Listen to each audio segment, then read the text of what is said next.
নমস্কার, আমি জ্যোতিষ শাস্ত্রী শ্রী সনাতন বলছি। আজকে আপনাদের বলবো যে পঞ্চম ভাবের বিচারের পদ্ধতি। পঞ্চম ভাব বিচার করবেন কিভাবে, পঞ্চম ভাবের বিচারের পদ্ধতি বা সূত্রও বলতে পারেন। এইভাবে যদি পঞ্চম ভাবের বিচার করে তাহলে জ্যোতিষের ফলাফলগুলো কিন্তু ভালো মিলে যায়। আমি এরকমভাবেই বিচার করে থাকি। অধিকাংশ ক্ষেত্রে যারা আসে আমার কাছে তারা কিন্তু সবাই বলে যে না, আপনার যে কথাগুলো বলছেন সেগুলো সম্পূর্ণরূপেই সত্যি। যারা জ্যোতিষ শিখছে বা জ্যোতিষ নিয়ে পড়াশোনা করছে বা জ্যোতিষ নিয়ে আগ্রহ বা নতুন নতুন প্র্যাকটিসে বসেছে, অনেক বিষয়ে হয়তো তাদের আটকে যাওয়ার সম্ভাবনা থাকে। সেই জন্যে এই ভিডিওগুলো বানানো, যাতে কারণ শিক্ষার কোনো শেষ নেই। শিক্ষা সবার কাছ থেকেই গ্রহণ করা যায়। উচ্চ শিক্ষিত লোকের কাছ থেকেও শিক্ষা গ্রহণ করা যায়। আবার অনেক শিক্ষা আছে যে যেরকম দেখে শেখা বা হাতে নাতে শেখা বা কারো মাধ্যমে শেখা। গুরু, এটা জ্যোতিষ হচ্ছে গুরুবিদ্যা। গুরুর মাধ্যমে যে যত ভালো শিখতে পারবে তার জ্যোতিষ সম্বন্ধে আয়ত্ত বেশি হবে। আজকে আপনাদের বলবো যে পঞ্চম ভাবের বিচারের পদ্ধতি বা সূত্রাবলী বা সূত্র, যেটাই বলতে পারেন, কিভাবে পঞ্চম ভাব বিচার করলে আপনাদের বিচারের যে ধারা সেটা ভালো হবে এবং প্রেডিকশনও আপনাদের ভালো হবে।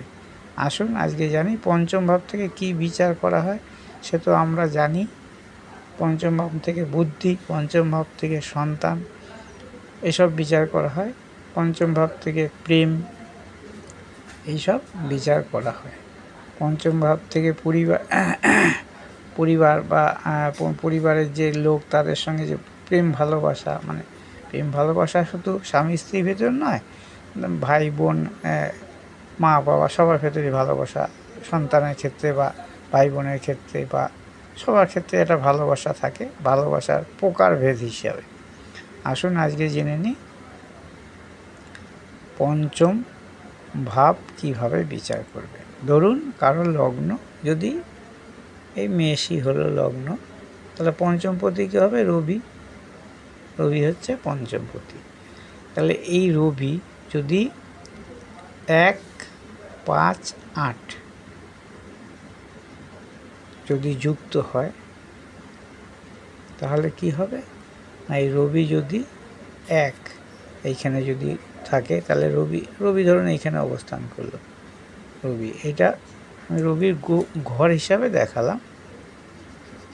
রবি ধরুন মেষে অবস্থান করলো, তার মানে 1-এর সঙ্গে যুক্ত হলো এবং 5-এর সঙ্গে রবি যুক্ত হয়ে গেল।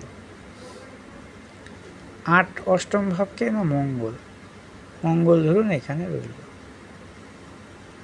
তাহলে লগ্ন সঙ্গে রবির যে দৃষ্টিগত অষ্টম ভাব, রবি এইখানে থাকলেও অষ্টম ভাবের সঙ্গে যোগ হয়ে যাচ্ছে। আমি দেখাচ্ছি কীরকমভাবে যোগ হচ্ছে।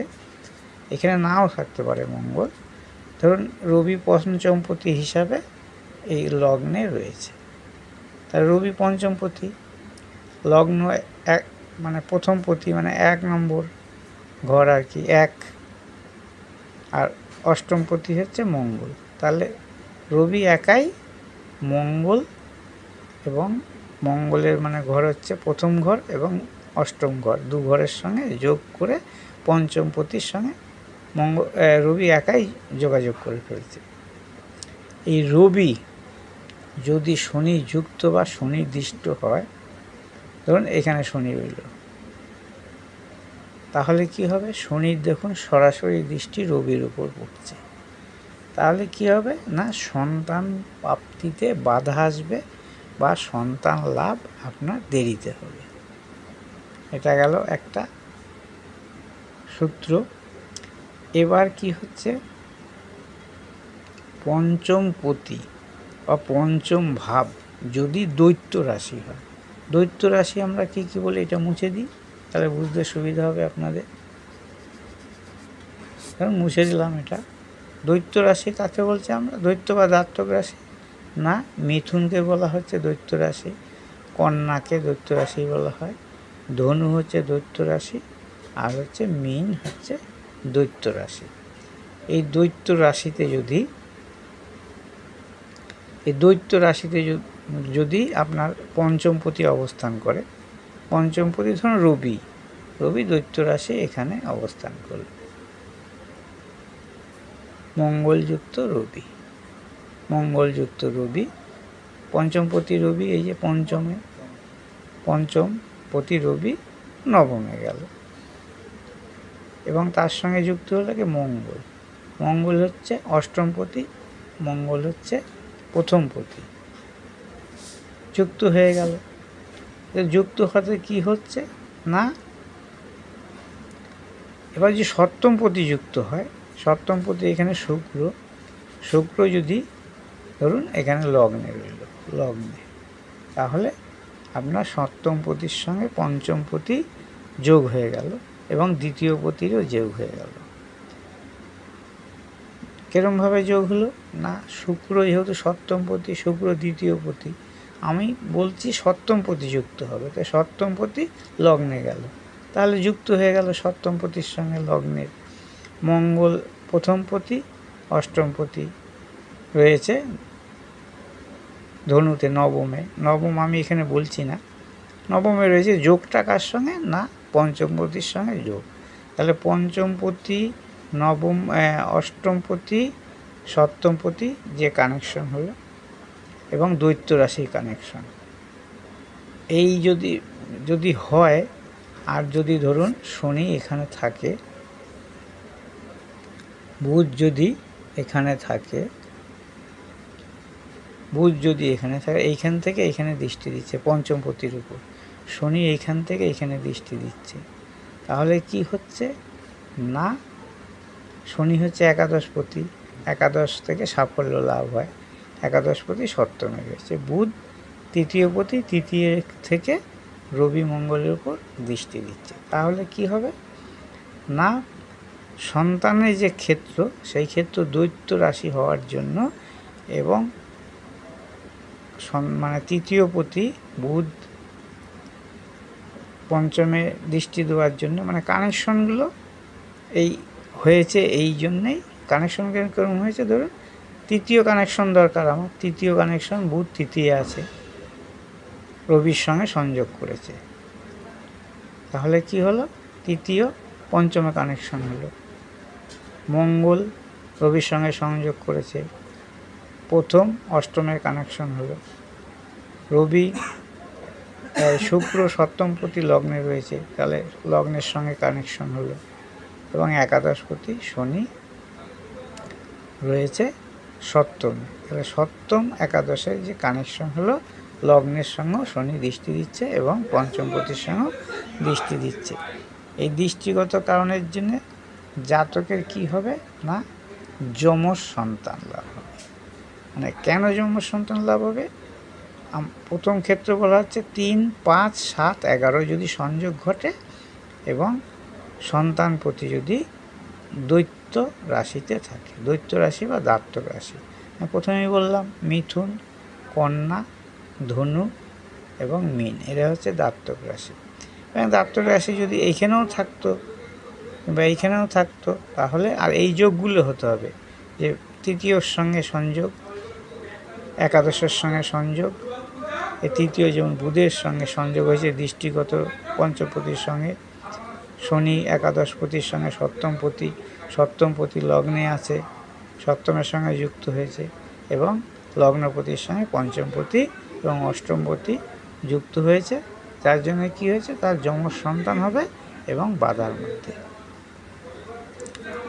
এই হচ্ছে মানে পঞ্চমভাবে সন্তান থেকে বিচার, সন্তানের বিচার আরও আছে অনেক, আমি বেশি দেখাতে গেলে বা বলতে গেলে অনেক টাইম লেগে যাবে, আমি অন্য আবার ভাগ যখন 2 করব তখন আপনাদের দেখাবো যে পঞ্চম থেকে আরও কত রকমভাবে সংযোগ ঘটলে কত রকমভাবে, কারণ কারো যমজ সন্তান হলো, কারো সন্তান দেখবেন অনেকের ক্ষেত্রে সন্তান কিন্তু মৃত সন্তান প্রবেশ হয়, প্রসব হয়, আবার কারো বিকলাঙ্গ সন্তান প্রসব হয়, আবার কারো মানসিক ভারসাম্যহীন সন্তান প্রসব হয়। এগুলো কেন হয় এগুলো আপনাদের আমি পরবর্তী অধ্যায়ে অবশ্যই জানাবো।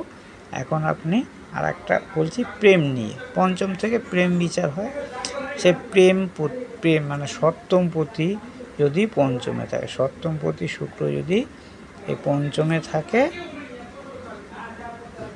কিংবা পঞ্চমপতি যদি সপ্তমে থাকে রবি, তাহলে জাতক জাতিকা প্রেম করে বিবাহ করবে।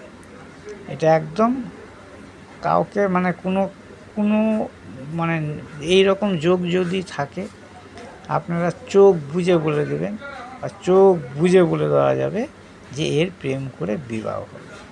একদম এটা 100% সঠিক হবে।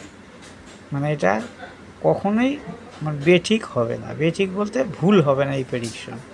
সপ্তমপতি পঞ্চমে, এই সপ্তমপতি পঞ্চমে বা পঞ্চমপতি যদি সপ্তমে থাকে, কিংবা নক্ষত্র সম্বন্ধগত যদি হয়, তাহলে জাতক বা জাতিকা প্রেম করে বিবাহ হবে। কীরকম প্রেম করে বিবাহ হবে সেই সম্বন্ধে আমি আপনাদের পরবর্তী অধ্যায়গুলোতে জানাবো, কারণ এখন একটা ভিডিওর ভেতর সব জানানো সম্ভব নয়। আমার মোবাইল নম্বর 9333828747। আপনারা আমার এই নম্বরে যোগাযোগ করতে পারবেন। আমি খুব অল্প মূল্যে এবং সঠিক পদ্ধতিতে বা সঠিক মানে রেমেডি দিয়ে কাজ সম্পন্ন করি। এবং যারা আমার কাছে এসেছেন বা এসে তাদের কাজ সুফল হয়েছে তারা জানে, এবং তারা আমাকে ফোন করে এখনও যোগাযোগ রাখে যে তাদের কাজ সফল হয়েছে অল্প রেমেডিতেই। সেরকম মানে পয়সাও লাগেনি যে বিশাল অর্থ খরচ করে রেমেডি করেই যে ভালো হবে সেরকম কোনো ঘটনা নয়। ঘটনা হচ্ছে রেমেডি যদি সঠিক হয় তাহলে কিন্তু আপনার কাজও ভালো হবে। আমার ভিডিওটা যদি আপনাদের ভালো লাগে অবশ্যই লাইক করবেন, শেয়ার করবেন, কমেন্ট করবেন এবং আমাকে সাবস্ক্রাইব করবেন। যেতে যেতে মানে দেখতে দেখতে আপনার আঙুলের বটনটা যেন সাবস্ক্রাইব বা লাইকে যদি পড়ে তাহলে আমারও খুব ভালো হবে এবং আমি উৎসাহিত হব নতুন নতুন ভিডিও বানিয়ে আপনাদের সামনে নিয়ে আসতে। আর যে কোনো সমস্যার জন্যে বৈবাহিক, সাংসারিক, সরকারি চাকরি, উচ্চশিক্ষা, বিদেশ যাত্রা, লেখাপড়া হচ্ছে না কেন, পড়াশোনা কেন হচ্ছে না, কবে কিভাবে পড়াশোনা করলে উন্নতি হয়, বাস্তুদোষ, যে কোনো সমস্যার সমাধানে আমার মোবাইল নম্বর এটা, আপনারা যোগাযোগ করতে পারেন। আশা করি আপনাদের সমস্ত কিছু আমি মানে আমার সাধ্য মতো আপনাদের যে বাধা বিপত্তি আছে সেগুলো দূর করতে পারবো। নমস্কার।